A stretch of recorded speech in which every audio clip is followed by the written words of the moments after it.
Major funding for KPBS Evening Edition has been made possible in part by Bill Howe Family of Companies, providing San Diego with plumbing, heating, air, restoration, and flood services for over 40 years. Call 1-800-BILL-HOWE or visit BillHowe.com. And by the Conrad Trebas Foundation, Darlene Marco Shiley, and by the following.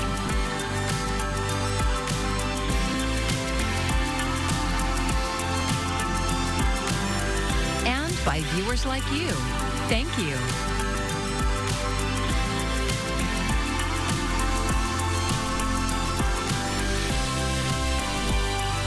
The city of Chula Vista is facing legal claims from its police chief. Thank you for joining us. I'm Maya Trabulsi. Chief Roxana Kennedy has been on medical leave for months. She says city leaders are trying to get her to leave her job. KPBS reporter Jacob Ayer has the details of her claims.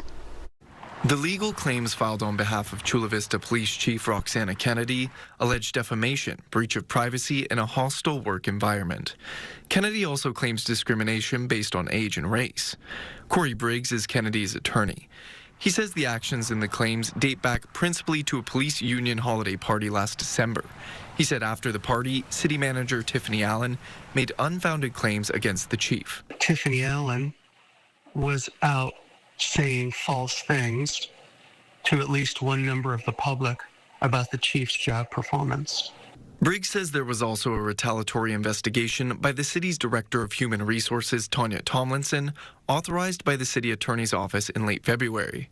The false accusation against the chief that she did something wrong at the holiday party, and the subsequent initiation of an investigation against her based on false pretenses, that's retaliation and harassment. Briggs alleges the claims were made against Kennedy to make her job unpleasant, so she would resign or retire.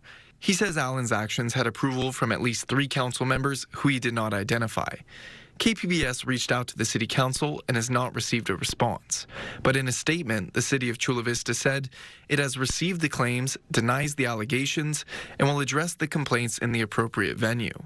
And her 30-year record is just a sterling record. So this is a little upsetting to us, not just for her sake, but for our community's sake. Bishop Art Hodges is one of more than a dozen clergy members who went to recent city council meetings to speak in favor of Chief Kennedy.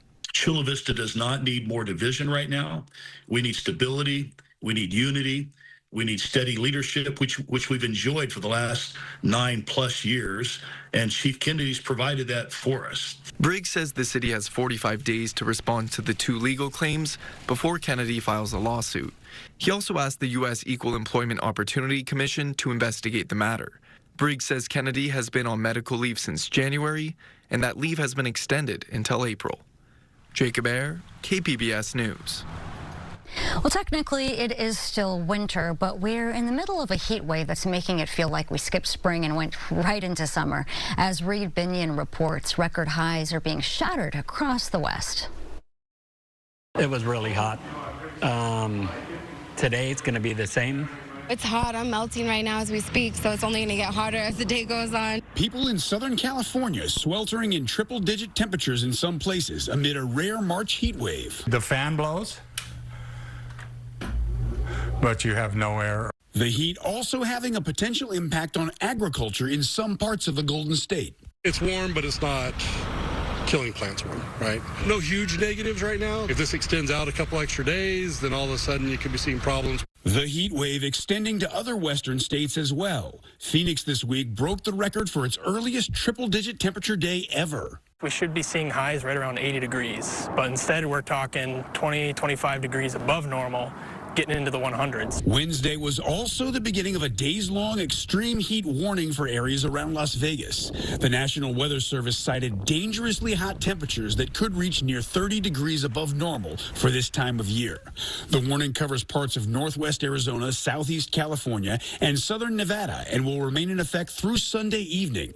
The Lake Mead National Recreation Area closed several trails due to safety concerns during the heat wave. Officials cited dangerous conditions with a high risk of heat-related illness. I'm Reed Binion reporting. It's a warm night for March. Look at this. We're staying in the 60s. We're in the midst of a heat wave here. Temperatures staying elevated at night, but very warm, if not hot, for many of you in the interior during the day. Over the next couple days, Friday and Saturday, the heat's going to be expanding eastward with records breaking in the plains. It's going to hold for most of us in parts of Southern California, but there will be just a hint of relief along the immediate coastline, and that'll be to our benefit in San Diego. We'll have the details ahead. And it's not just temperatures rising. We already paid the highest prices in the nation for gas, and it's only been getting worse since the conflict in the Middle East began. KPBS reporter John Carroll checked in on San Diego gas prices today, and he has more from the newsroom. We need a new cliche because pain at the pump doesn't really capture what's happening now. Now that we're in the 20th day of the war with Iran, the pain at the pump has become something more along the lines of excruciating. How's $6.09 for pain? Really $6.10 if you round up a tenth of a cent. Yes, that's for premium, but even with regular, good luck finding anything resembling cheap gas across San Diego County nowadays. Today we are paying an average price of $5.61. That's 25 cents more from a week ago and 96 cents higher than this time last year. AAA's Anjane Venegas says nationwide prices are inching up toward $4 a gallon, but no matter where you live, we're just kind of telling drivers to prepare for the worst. Even if there was no conflict in the Middle East, gas prices would be rising this time of year in California. We have the highest state gasoline taxes and also fees in the nation.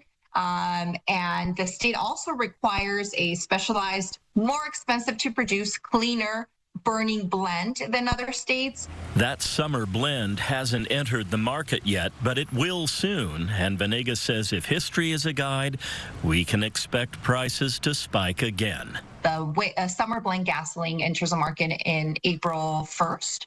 And prices usually do go up between 25 cents a gallon when the summer blend gas enters the market. As prices continue to rise, Venegas says using apps to look for the cheapest gas in your area is one good way to save money. She says to make sure your tires are correctly inflated and that your car is in good running condition. It all helps. A couple more tips. If your owner's manual says premium gas is recommended rather than required, go with regular. And it's almost always cheaper to pay with cash than credit. Things to keep in mind as those prices move from painful to excruciating. In the newsroom, John Carroll, KPBS News. California is one of several states trying to stop media consolidation that would affect TV stations in San Diego. Our Public Matters team has covered the recent proposal by Nexstar to purchase stations owned by Tegna. A new legal challenge questions whether the merger would violate federal antitrust laws that relate to media ownership. The chairman of the FCC has indicated that he would approve the plan, which would extend Nexstar's reach to nearly 80% of U.S. households. In San Diego, Nexstar owns KUSI and Fox 5. Tegna currently owns the CBS affiliate KFMB. There's a new push to rename Cesar Chavez Day following sexual abuse allegations against the labor leader. California lawmakers have proposed changing the March 31st holiday to be known as Farm Workers' Day. Governor Gavin Newsom said today he will move quickly on the renaming legislation if it passes. What Cesar represented was a movement, the farm workers movement, the labor movement, and it's right to celebrate that movement. And so I'm certainly supportive of the direction that many are promoting, including members of the legislature, and we'll look forward to moving that along in an expeditious way. Additionally, there are also calls to change memorials honoring the co-founder of the United Farm Workers of America Union, including one in Sacramento.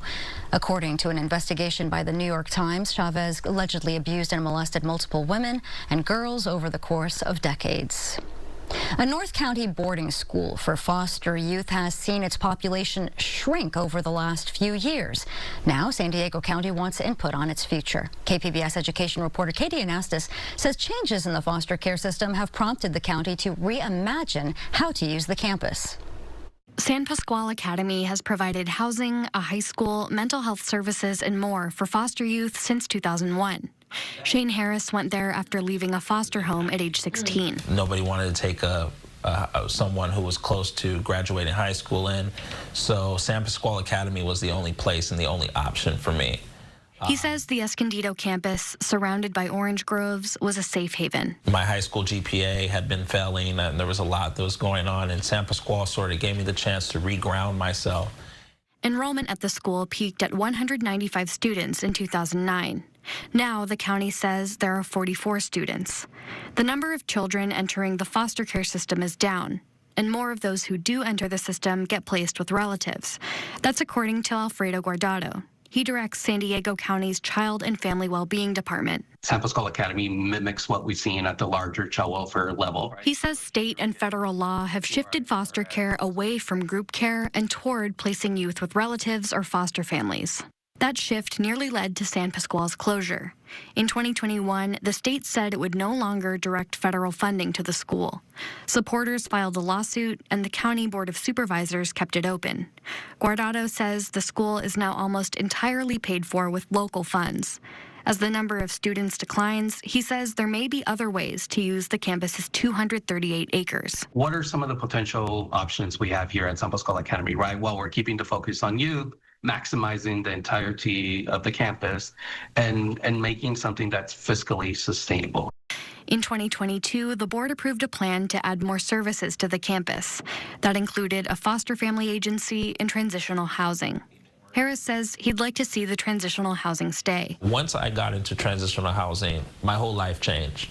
And I think for a lot of kids, that year or 2 years that you're in transitional housing, where you can pay a prorated rent, where you can accrue savings, where you could go to school, work a job without worrying about the stress of paying the rent that San Diegans pay, is a tremendous opportunity of value for someone who went through all the challenges of the system. Harris has also proposed providing housing at the campus for foster families. The county's online survey closes on March 30th. Katie Anastas, KPBS News. Encinitas has a public art program that places temporary sculptures on pedestals around the city. But some of those pedestals sat empty for months because officials and residents couldn't agree on what qualifies art. KPBS arts reporter Audie McAfee tells us how new guidelines set out by the Arts Commission aim to change that. In 2024, artist Bella Bowman submitted a piece for the Encinitas Public Art Sculpture Loan Program. Her piece features 2 mushrooms with faces hanging off a flower painted in greens, pinks, and reds. She calls it Fun Guys, a play on the word fungi. She says her sculpture met all the initial criteria to be considered a finalist, but that did not guarantee a spot. It was already installed in the city of Vista for a few years prior by a city arts commission as well, so I thought, hey, let's get Encinitas on the map. When it came down to the final vote at a council meeting, the piece was rejected using a 5-star rating system similar to Amazon reviews. Bowman received 3 stars. Encinitas Mayor Bruce Ehlers, then a council member, opposed the piece. Here's what he said at that meeting. It's right next to the road. It's right next to a beautiful native oak tree that's probably about 25 feet tall. I mean, within 10 feet of it. And that's the backdrop to this sculpture. I'll be polite. So in this case, the color's wrong. It doesn't belong there. As an artist, Bowman is not new to rejection, but she felt the comments were unconstructive. I think sticking to, hey, these are the criteria we put, this doesn't align with that. I think leaving all sort of emotion out of it, because a lot of personal comments were made, like discrediting it even existing as a piece of art. Like, nah, this isn't art. Sun Vista Park is where Bowman's art would have been installed. Today, Ehlers says that regardless of his views on a piece, he doesn't think the location of the pedestal at Sun Vista was a good choice to begin with. I quite frankly think this is set too close to the road. It kind of detracts from the artwork. It's kind of hard to enjoy it out here. Back in 2024, when the council rejected Bowman's sculpture and couldn't agree on another piece, the pedestal remained vacant for 10 months. Ehlers says it was better to leave it empty until the right fit came along. And I know a lot of people will say that art's there to provoke thought and controversy. And, you know, it's not the job of the city to provoke citizens. It's the job of the city to maintain the city, improve the city. Katie Fox is the Encinitas Arts Commission chair. She says they began asking the public broad questions about what role art plays in the community. From those responses, a mission statement was created. Public art in Encinitas tells a story that shifts the moment in an uplifting way, that unifies us in new perspectives, and also reflects Encinitas' unique culture. Another change to the sculpture program is how the public will interact with proposed art. Fox says the city will place blown-up images of the sculptures around Encinitas. Display them in municipal buildings so that people can interact with them a bit over time and then send their comments into the city. And it's not just open comments. It's really saying, here's the mission statement. Do you think that these are a fit? Fox says the artists will no longer be anonymous, giving them a chance to explain their art at a council meeting before the final vote. She hopes this new process will encourage more people to apply and allow those previously rejected to try again. If you've ever felt like the door's been closed to you, the doors are really wide open right now. Bowman says she would submit to the program again. Until then, Fun Guys currently stands at Carrillo Pottery in Oceanside.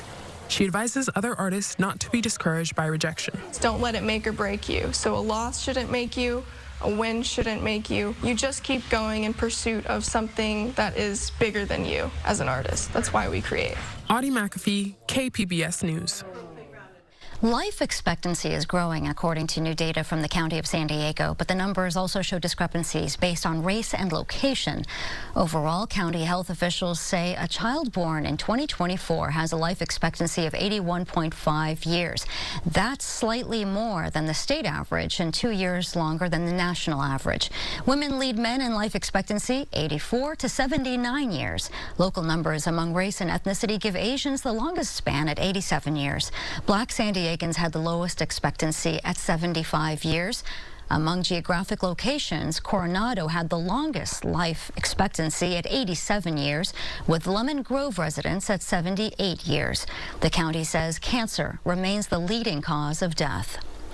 March is Endometriosis Awareness Month, and it affects millions of U.S. women and not only causes severe pelvic pain and fatigue, but it's also linked to infertility. But there are ways to improve chances of pregnancy. Mandy Gaither has a new mom's message. Less than 3 weeks ago, Samantha Gross and her husband welcomed their son, Cooper Jean, into the world. But there was a time when they feared this would never happen. I was absolutely heartbroken and really honestly just stressed about it every single day. At the age of 28, after years of enduring pain and symptoms being dismissed, Gross was diagnosed with endometriosis. Surgery confirmed it was stage 2 of the disease and gave her relief. But then her focus turned to fertility. She found out endometriosis often makes it harder to get pregnant. This is all we wanted. Gross traveled to New York Gynecology Surgery and Endometriosis. The same doctors who did her surgery also guided her through fertility fears. We have many patients who have undergone surgeries and have successful IVF after surgery, versus before surgery, they have multiple failures. Gross's doctors say chronic inflammation, scar tissue, and impaired egg quality in patients with endometriosis can all make it harder to conceive. The problem, too, also is these patients, it takes 7 to 10 years to be diagnosed. Most people really get pregnant between the ages of 25 to 35 or 40. After the age of 35, your fertility starts going down. But Gross will tell you pregnancy is possible. Fertility treatments help make her dreams of a family a reality. It's like a love that I've never experienced before. For Health Minute, I'm Mandy Gaither. Well, you can have a great day at the beach, but don't bury yourself or dig too deep in the sand. That is the message in Del Mar. As KPBS reporter Alexander Wynn shows us, the city has an ordinance banning hazardous holes on the beach. Digging holes and building sandcastles is a core memory for any kids visiting the beach. But starting next week, Del Mar will have a new ordinance that will put a damper on anyone looking to dig a big hole like this one. The new law bans digging holes deeper than 2 feet on city beaches. Families come to the beach to play in the sand, and part of that is making sandcastles and digging, and 2 feet isn't very deep.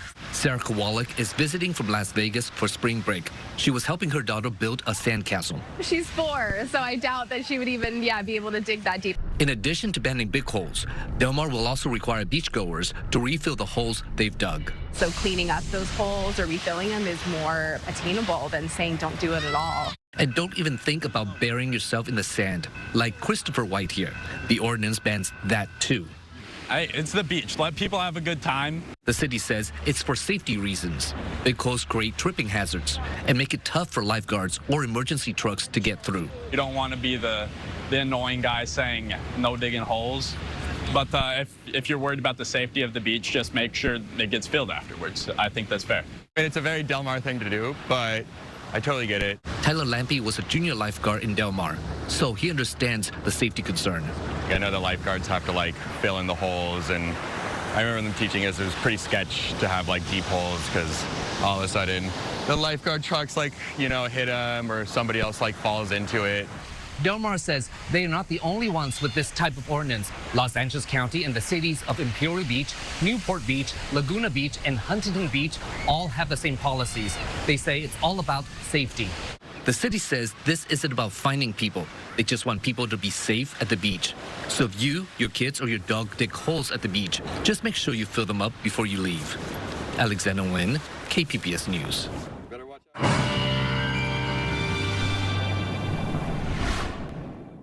The heat is on for sure. Very hot spell here. Record-breaking heat for many inland areas have broken monthly record highs. Idlewild, areas like Borrego Springs and other spots nearby Palm Springs, California, breaking monthly record highs. Hottest March days in the record books here over the past day or two.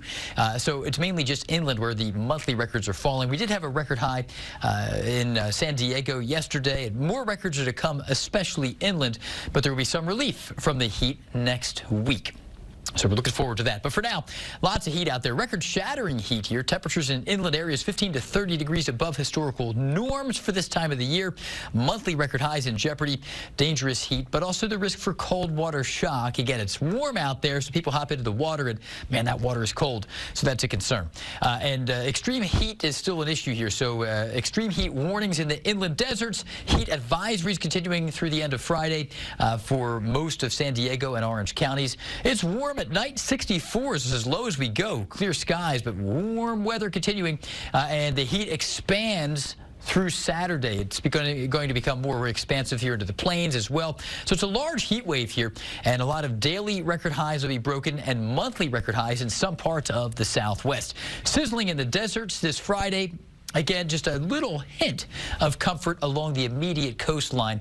So we're looking, it's going to be warm no matter where you are, but 85 in San Diego, very hot for this time of the year, flirting with records near the coast, shattering records inland. 104 in Borrego Springs, 97 in Ramona, Mount Laguna 78 there. It is going to be steamy, and only relief will be in the mountains and the coast on Saturday. Record challenging warmth holds across the Southwest.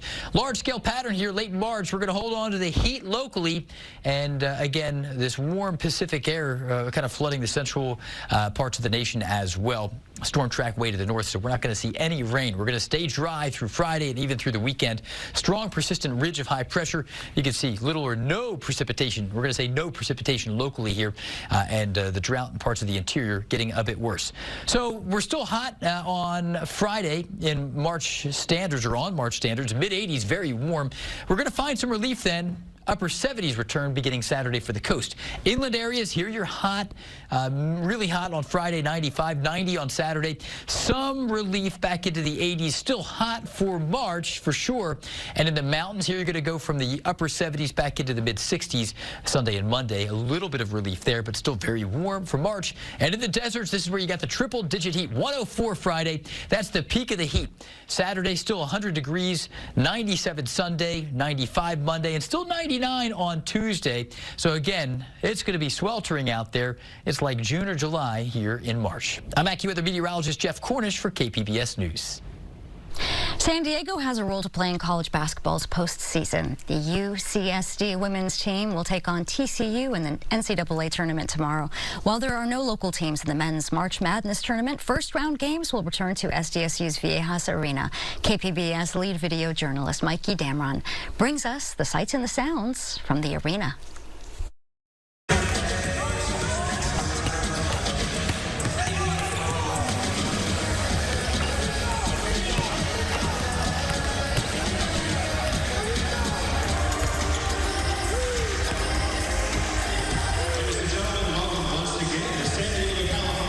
It's always nice. I mean, you usually play better at a home arena, and it's nice that we've kind of played in this gym 3 or 4 times, at least I have. But it'll be nice to just have some familiarity. You know, like I remember watching San Diego State a couple of years ago make a run in the tournament. I was rooting for them all the way. So, you know, I was really excited when when they made March Madness. He's wanted to come out for a couple seasons and just didn't work out. And so when it happened this year, we were able to travel with the team. But you know, it's been, you know, it's you can't put words in it, but just watching him soak it all up, ride around with the team, be here, see this, you know, big bright eyes. It's actually one of the best moments that we've had together. So we're really excited. Yeah, Mason's a great player. Does he work hard? He works really hard in practice. And that story was produced by lead video journalist Mikey Damron. 8 teams will be playing in San Diego with 4 games scheduled for tomorrow and 2 more on Sunday. Those teams include the top seed in the West bracket, University of Arizona. As always, you can find all of our stories from tonight on our website, kpbs.org. Thanks for joining us tonight. I'm Maya Trabulsi. Enjoy your evening. Major funding for KPBS Evening Edition has been made possible in part by Bill Howe Family of Companies, providing San Diego with plumbing, heating, air, restoration, and flood services for over 40 years. Call 1-800-BILL-HOWE or visit BillHowe.com.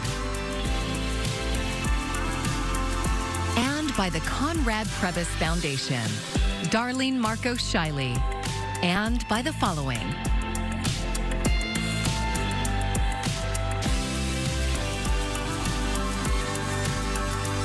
by viewers like you. Thank you.